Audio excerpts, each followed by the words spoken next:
Hello everyone, welcome back in our video. So हम लोगों ने प्रीवियसली पढ़ा था what is inflation and what are the definition of inflation. So अब हम इस वीडियो में पढ़ेंगे कि what are the causes of inflation. This answer is one of the most important answer from this chapter, right? So what do you mean by cause of inflation? So what is cause actually? So cause generally means as a reason. What is a reason? कौन सी ऐसी जड़ है जो जिसकी वजह से inflation हमारे economy में क्रिएट होता है? So what is a reason or can be called as a ऐसे कौन से फैक्टर्स है जिसकी वजह से हमारे इकोनॉमी में इन्फ्लेशन क्रिएट होता है? So generally in your syllabus there are two factors generally बताए हुए हैं, लेकिन इकोनॉमी के अंदर बहुत से फैक्टर्स होते हैं जो रिस्पॉन्सिबल करते हैं. So we'll study कि there are two causes. There are two causes responsible for increasing inflation in the economy. So first is the increase in demand and second one is the increase in cost of production. ये दो ऐसे reasons है जिसकी वजह से increase होता है price हमारा इकोनॉमी में. So let us understand with the increase in demand. So you all know, हम लोगों ने AP लर्नर की already define पढ़ी कि excess of demand over the supply of goods can be called as an inflation. So अगर हमारा economy में demand ज़्यादा है कंपेयर टू सप्लाई, देन हम क्या बोलेंगे? इन्फ्लेशन. सो हम लोगों को यहाँ पे ये जानना है कि डिमांड कैसे ज़्यादा होता है. सो फॉर एग्जांपल इसमें इन्फ्लेशन क्या है?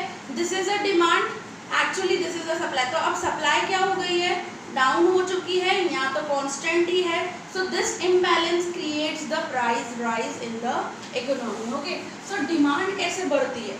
सो यहाँ पर आपके सिलेबस में बताया हुआ है 3 वेज है जिसकी वजह से डिमांड क्या होती है? बढ़ती है, right? So first is the increase in supply of money in the economy. Second बताया है when there is increase in government expenditure, and third one over population. ये 3 कारण हैं जिसकी वजह से इकोनॉमी में डिमांड क्या हो जाती है? बढ़ जाती है. अभी सप्लाई ऑफ मनी. सो सबसे पहले हम लोग सप्लाई ऑफ मनी समझते हैं कि सप्लाई ऑफ मनी क्या है. अगर RBI ने करेंसी इशू करना स्टार्ट कर दिया है ज़्यादा थ्रू बैंक्स एंड ऑल, तो मार्केट में क्या हो गया है? Supply of money. या तो ऐसा भी किया होगा कि RBI ने कुछ शेयर्स वगैरह परचेज किए होंगे तो सामने उसको पैसा देना पड़ेगा. सो जिसकी वजह से सप्लाई ऑफ मनी क्या हो गया है? मार्केट में इंक्रीज हो गया है. सो अगर RBI बैंक के through supply of money increase करता है थ्रू लोन्स एंड ऑल, ये सब कुछ प्रोवाइड ज़्यादा हो गया है इकोनॉमी में, तो हम क्या बोलेंगे? सप्लाई ऑफ मनी इंक्रीज हो गया. अब जब सप्लाई ऑफ मनी इंक्रीज हो गया, फॉर एग्जांपल जैसे बैंक के थ्रू लोन्स वगैरह ये सारी चीज़ें अवेलेबल हो रही है जनरल पब्लिक को, तो जनरल पब्लिक को पैसा क्या मिलेगा? ज़्यादा. एज इन्वेस्टमेंट्स, मतलब लोन वगैरह मिल रहा है तो इन्वेस्टमेंट्स क्या हो जाएगी? बढ़ जाएगी. इन्वेस्टमेंट्स बढ़ेगी सो प्रोडक्शन क्या हो जाएगा? बढ़ जाएगा. अगर प्रोडक्शन बढ़ेगा तो लोगों की इनकम क्या हो जाएगी? Because we need all factors of production, that is land, labour, capital. So income क्या हो जाएगी? सब लोगों की इंक्रीज. जैसे एंटरप्रेन्योर को काफ़ी अच्छा इनकम मिलेगा, लेबर को वेजेस मिलेंगे, सो उनकी इनकम क्या हो जाएगी? जनरली इंक्रीज हो जाएगी. And if a person's income increases, his और her demand is also increases. So that is how supply of money creates the demand in the economy. Okay, so this is how the demand increases in the economy because of supply of money increasing. यहाँ पर एक statement भी बताई है, that statement मैचलफ ने बताई हुई है, that is too much money chases too few goods. ये स्टेटमेंट आपको प्रोवाइड की हुई है इस पॉइंट के अंदर ही कि too money chasing too few goods. अब इस स्टेटमेंट का मतलब क्या है? देखो क्या बोला है कि जब इंसान के पास ज़्यादा मनी हो जाता है, टू मच मनी अगर इंसान के पास आ जाता है तो उसकी जो डिमांड है रिलेटेड टू गुड्स वो भी क्या हो जाएगी, बढ़ जाएगी। सीधी बात है, अगर मैं 10,000 रुपये कमा रही हूँ और उसके बदले में अभी मैं 50,000 रुपये कमाने लगूंगी तो of course I demand more, right. So इसी तरीके से जैसे जैसे जनरल पब्लिक के पास पैसा इंक्रीज होगा और प्रोडक्शन बढ़ता जाएगा, सो प्रोडक्शन बढ़ेगा, सामने क्या हो रहा है मार्केट में, इनकम भी बढ़ रही है तो वेजेस इंक्रीज हो जाएंगे लेबर के, और वेजेस इंक्रीज हो जाएंगे तो again the demand for goods increases. Okay, clear? So this statement is also asked in 2 marks. Okay. Next हमारा cause आ जाता है for increasing the demand, that is increasing government expenses. Government खर्चे अगर बढ़ जाते हैं तो उसकी वजह से डिमांड किस तरीके से इंक्रीज होती है ये हम लोगों को पढ़ना है। So that is increase in government. So government खर्चे रिलेटेड किससे होते हैं? Mostly infrastructure. कहाँ करती है? एजुकेशन में, हेल्थ में, जैसे अभी कर रही है। सो ये जो खर्चे होंगे, और या तो फिर for the social welfare, government का तो काम ही ये है, राइट। सो ये जो खर्चे मोस्टली होते हैं, तो अगर गवर्नमेंट एक्सपेंडिचर बढ़ाती है इंफ्रास्ट्रक्चर में तो उसको क्या चाहिए? इंफ्रास्ट्रक्चर भी, हर रोड, इलेक्ट्रिसिटी प्रोड्यूस करना, ये सब अगर बढ़ाना है उसे तो उसको क्या करना पड़ेगा? दे नीड वर्कर्स और एम्प्लॉयज़। और अगर एम्प्लॉयज़ को वो काम पे लगाएगी, जैसे अभी भी काफ़ी ऐसी एम्प्लॉयमेंट स्कीम्स है जो स्टार्टअप हो चुकी है बिकॉज ऑफ कोविड-19, और काफ़ी देखो जैसे फैक्ट्रीज वगैरह में सैनिटाइजेशन और ये सब चीज़ों का है ना, प्रोडक्शन बहुत ज़्यादा हो चुका है। सो हेल्थ रिलेटेड खर्चा कर रही है, right. So they need workers and employees. If workers and employees are employed, अगर उन लोगों को रोजगार मिलेगा तो उनकी इनकम क्या हो जाएगी? बढ़ जाएगी। और उनकी अगर इनकम बढ़ती है तो again it creates the demand rises in the economy. Okay, क्योंकि इनकम बढ़ेगी तो डिमांड भी इंसान की बढ़ेगी। So this is a reason responsible for increasing the demand. Next चीज़ आ जाती है ओवर पॉपुलेशन।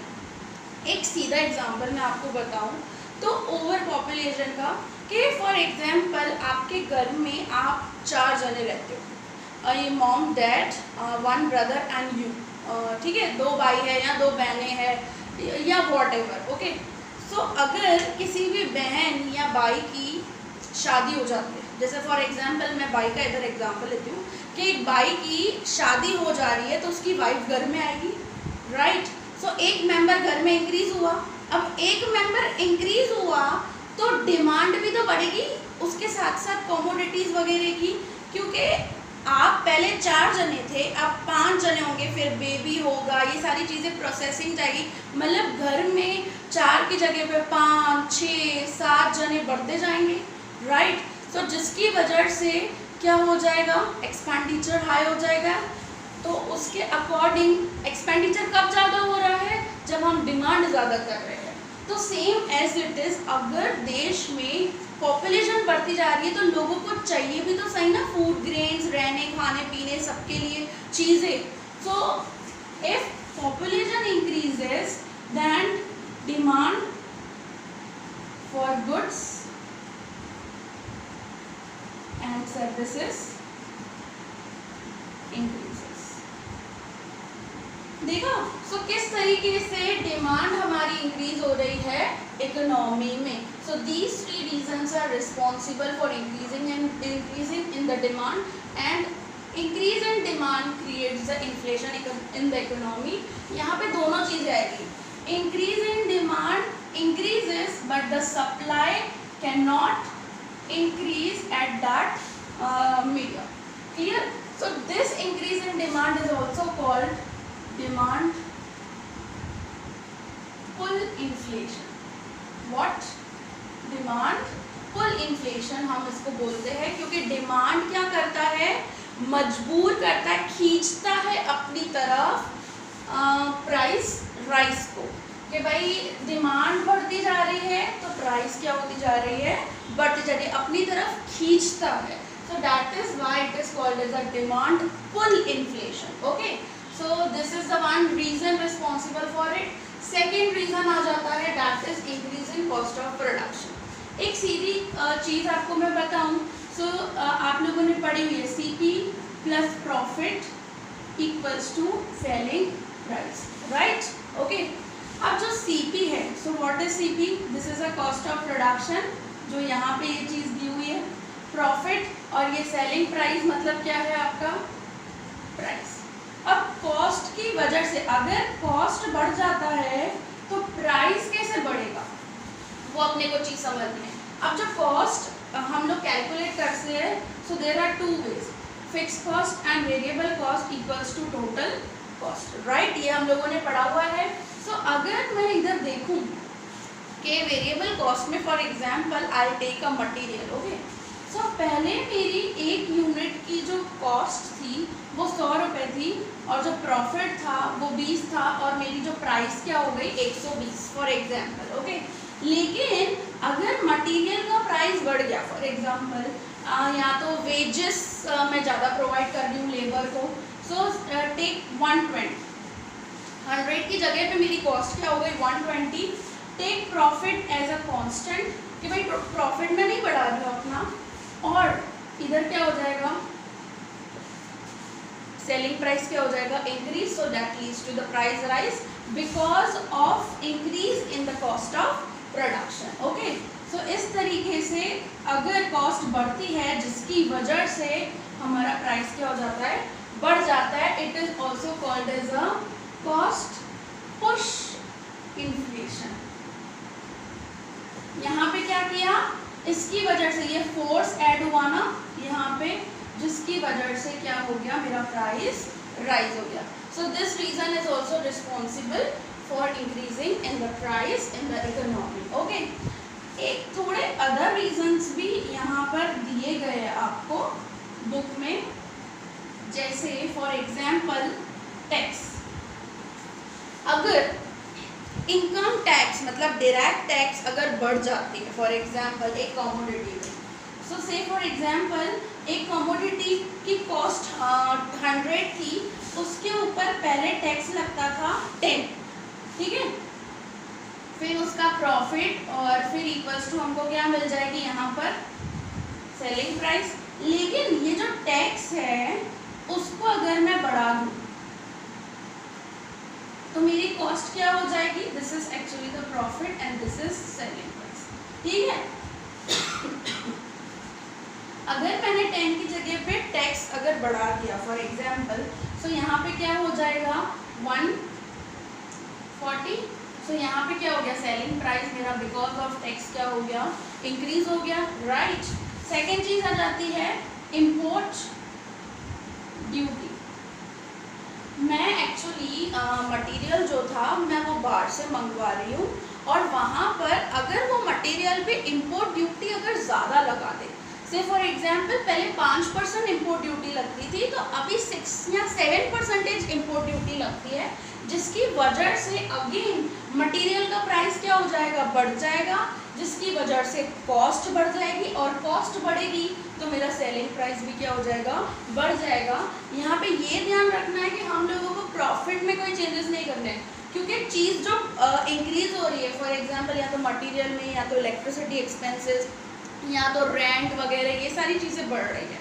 मतलब कॉस्ट में हम लोगों को इफेक्ट लाना है, जिसकी वजह से हमको देना है रिजल्ट किसमें, प्राइस राइज में. Okay, so because of import duty also our cost increases and our cost increases, that leads to the price rise in the economy. Third thing आ जाती है हमारी आर्टिफिशियल स्कैरसिटी. अब इसका एग्जाम्पल तो मैंने आप लोगों को बताया था, अभी अभी रिसेंट एग्जाम्पल हुआ है अनियंस का, राइट. सो अनियंस में चीज़ क्या थी कि आर्टिफिशियल स्कैरसिटी क्रिएट की गई थी. मतलब प्रोड्यूसर्स या तो जो डिस्ट्रीब्यूटर्स या होलसेलर्स हैं उन लोगों के पास ऑलरेडी स्टॉक था, लेकिन उन लोगों ने ऐसा शो किया मार्केट में कि उनके पास स्टॉक ही नहीं है. So that creates the scarcity, but that scarcity can be called as a artificial scarcity, क्योंकि उन्होंने खुद क्रिएट की गई है. क्योंकि सामने अगर उन्होंने सप्लाई करना बंद कर दिया कि भाई हमारे पास इतने अनियंस नहीं है या तो बहुत कम सप्लाई कर रहे हैं, लेकिन अनियन ऐसी चीज़ है जो हर घर में चाहिए. मतलब इंसान उसको खाना बंद नहीं कर सकता, उसका कंजप्शन कम करेगा बिकॉज ऑफ राइजिंग प्राइस, लेकिन उसका क्या करेगा, खाना बंद नहीं करेगा.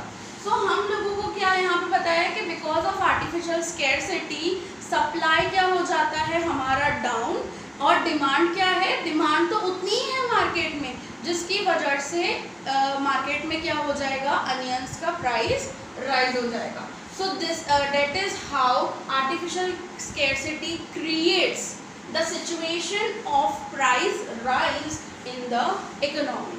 अब ये जो आंसर है causes of inflation, अब ये आंसर आपका आता है मोस्टली 5 मार्क्स में. The one of the most important answer in your syllabus for the 5 marks, right? So सीधी बात है कि what are the general causes? So there are 2 causes, increase in demand and increase in cost of production. अब increase in demand के अंदर 3 चीज़ें हैं कि demand कब बढ़ती है, जब सप्लाई ऑफ मनी इकोनॉमी में बढ़ जाता है, या तो गवर्नमेंट अपने खर्चे बढ़ा देती है जिसकी वजह से उसको कुछ ना कुछ इन्वेस्टमेंट करना पड़ता है, प्रोडक्शन करना पड़ता है ताकि लोगों को रोजगार मिले और इनकम इंक्रीज हो जिनसे, और उनकी डिमांड क्या हो जाए, बढ़ जाए. और last that is a overpopulation. सीधी बात है, जितने ज़्यादा लोग उतना ज़्यादा डिमांड होगा ही गुड्स और सर्विसेज का, राइट. नेक्स्ट चीज़ आ जाती है increase in cost of production. अगर मेरे कोई भी मतलब प्रोड्यूस करने का कॉस्ट अगर बढ़ जाता है, से फॉर एग्जांपल कि अगर मेरा मटेरियल या मतलब वेरिएबल कॉस्ट में वो चेंजेस आए या फिक्स कॉस्ट में चेंजेस आए, तो मेरे टोटल कॉस्ट में चेंजेस आएंगे, जिसकी वजह से अगर मेरा प्रॉफिट कांस्टेंट भी होगा तो फिर प्राइस क्या हो जाएगा, rise. And there are other 3 reasons responsible for the inflation, that is taxation, और फिर है import duty, and third one is the artificial scarcity. And that's it about the causes of inflation. और इसका question हम लोगों को as a reasons भी पूछ सकते हैं कि what are the reasons responsible for the inflation and what are the factors of inflation. So इस तरीके भी ट्विस्ट करके इस चीज़ को पूछा जा सकता है. और यहाँ तो demand, what is demand pull inflation अलग से पूछा जा सकता है, या तो कॉस्ट पुश इन्फ्लेशन भी इवन 2 और 3 मार्क्स में पूछते हैं, या तो अदर रीजंस भी आपसे पूछते हैं. तो 5 मार्क्स में आपको ये सारा आंसर डिटेलिंग करना है. Okay, so that's it about the causes of inflation. Okay, thank you.